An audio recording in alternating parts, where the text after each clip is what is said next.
From a mountain in Tibet. Continuing from page 7. For more than 1,000 years there has been a certain amount of jostling between the four schools. But since the 17th century, the Dalai Lama Tulkus, who are the heads of the newest school, the Gelug, have been the overall leaders of Tibetan Buddhism. Until China assumed full control in 1959, they were also the temporal leaders of the country of Tibet. There is a clearly defined hierarchy among the heads of the schools and the other high lamas. His Holiness the Dalai Lama is at the pinnacle of this hierarchy. The Karmapas one step below. The Kagyu lineage and the institution of the Karmapas who lead it was the focus for devotion among my family and at my brother's monastery.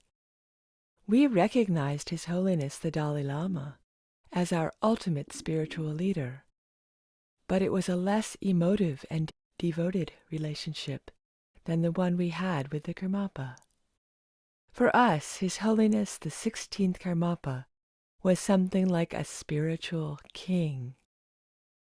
He was also a man of exceptional brilliance and mystical power, as I would come to discover. Akung's quality made him a person of huge importance in our society, but all of that Tulku business felt remote to me. I gave no thought to the moment when I would travel to far-off Dolma Lakan, and I wasted little time wondering about Akung. I was busy leading a charmed life as, in effect, the only son of the family. During the warmer summer months of the year, my village was lush and green, and we grew crops of wheat and barley in the fields closest to our houses. Every spring, as wildflowers exploded into drifts of color and scent, one of the elders would call meetings of all householders, where he drew up a written plan of who was to plant what, when, and where. All the animals had to be moved up to the mountainside to their summer pastures to make way for the crops. This was the responsibility of the slightly older children. There was no such thing as school to go to during my early childhood. I did nothing but play. However, once I reached the age of 8, I was expected to join the other children in driving our animals up to the mountainside to pasture. My parents had plenty of land and a sizable herd of yaks and goats. In early spring we moved them up to the tree line, which wasn't far from home.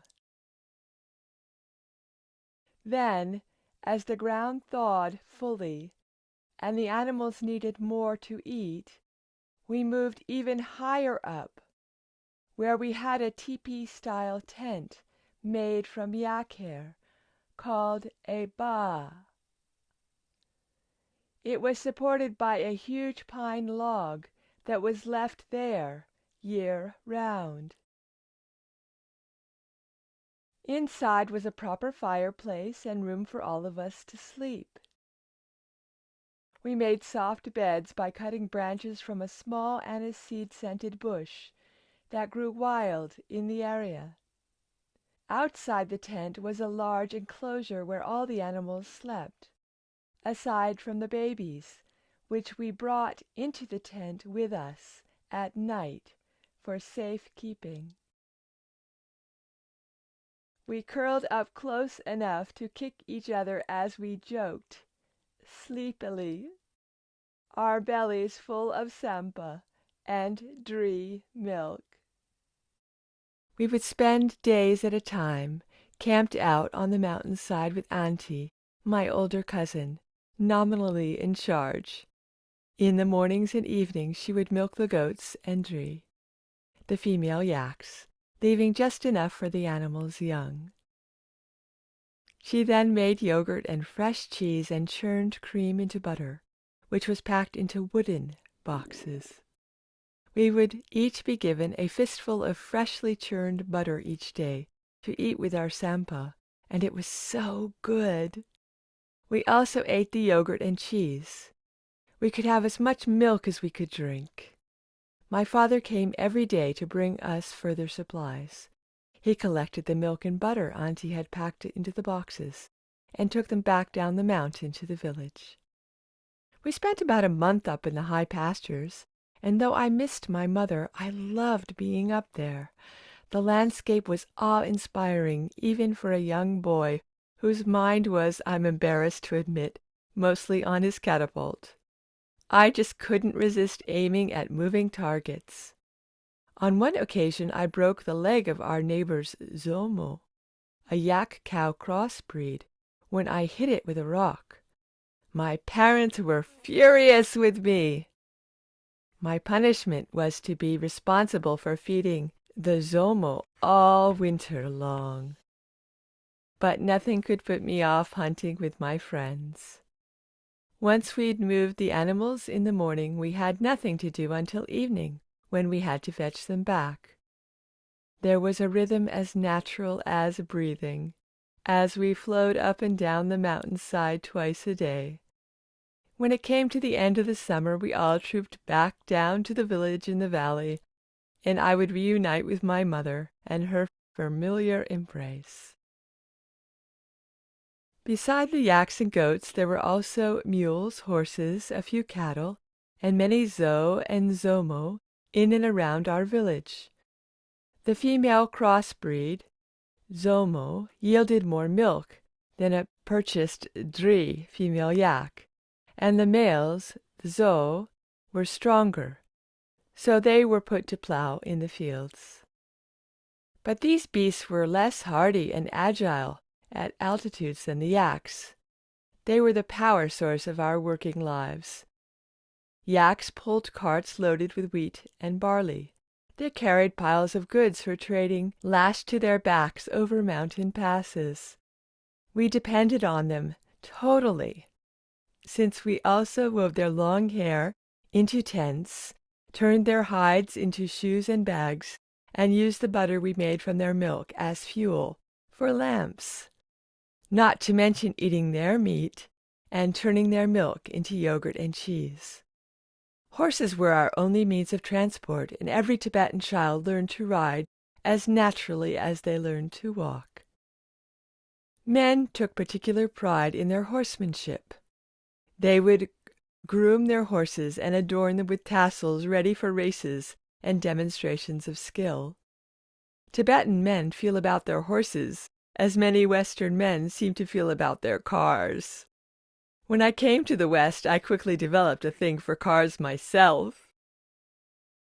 There was definitely a joy in the bond between a man and his horse, and we respected animals as an integral part of the smooth running of our world. But I don't recall much sentimentality about them. Some people did keep a house dog for companionship, and every household kept a drogki, or a nomad dog, which is known in the West as a Tibetan Mastiff. They were huge creatures with long, dense coats and were said to be strong enough to kill a bear. The dogs would be tied up to the front of the house during the day and left free at night to protect wild stock. Ours was black and white, a magnificent animal who wore a red tassel round his neck. What would you like to say? Well, looking at it, it was a good, healthy life. And going up and down that mountains, I mean, really keep them healthy and fit. And the animals and who they depended on for their milk and butter and things like that. And of course the animals depended on them to be led to different pastures for more grazing land. So they actually depended on each other, you know. Interdependence. Yeah, interdependence, yeah. It was a good healthy life he had, definitely. And I can understand why they collected materials for their beds and they all slept in the yak tent together. I'm sure they had good fun. Had good fun doing that. Yeah, being away from the house and that way up up in the mountains, you know. It was really good for them. Yeah, I think yes. They probably told lots of stories. Well, they probably did, and I was just wondering if the animals, when they were sleeping with the young animals, if they had ticks. Most likely. Ticks, but there was nothing mentioned about that. You want to know about the bugs. No, yes. So he got used to being apart from his mother when he was actually quite young. Yeah, it's got very close to nature, you know. It's working close to nature, that's a good thing. That's a very good thing. And they would rely on each other. Oh yeah, they rely on each other. And the father came every day to check. That's right, make sure everything's going on fine. Make sure that they don't get up to mischief. And probably bringing all the produce back down to the village. He'd probably say, I bet he'd probably say to him, I hope you're behaving yourself. That's why they had auntie, wasn't it? That's right, she to make sure they didn't get up to mischief, yes. So it really did their lungs a lot of good, that fresh air getting into their lungs, you know. It was really good. And lots of exercise. Of course, up and down that mountains and running about and leading the animals to different pasture places. It really kept them fit. And they would become very sensitive to the animals too. Oh yeah, they would. Aye, they did. It's the school of life, out there watching what's happening. Yeah. Yeah, she had nature as a teacher. That's right. They had nature as a teacher. And they could learn a lot from nature, you know. Yes. The school of life with nature as the teacher. That's right. That's it. So really very interesting. You're enjoying the story. Yeah, it was lovely, yes. Me too. You can see why Lama Yeshe Rinpoche is such a happy person. Yeah, that's right. Because he can tap back into these childhood experiences. That's right. So it's not just a concept out there, it's actually what he experienced when he was young, out in nature. Yeah, that's what makes you when you get older. What you did at that time really makes you, you know. He probably got very connected too with the stars and the moon and all that, all the things that happened at night too. Aye. Oh, maybe something might come up about that later on in the book. Think so. You never can tell. That's right. Being one in the universe and one with the universe. Yeah. Yes. That's it.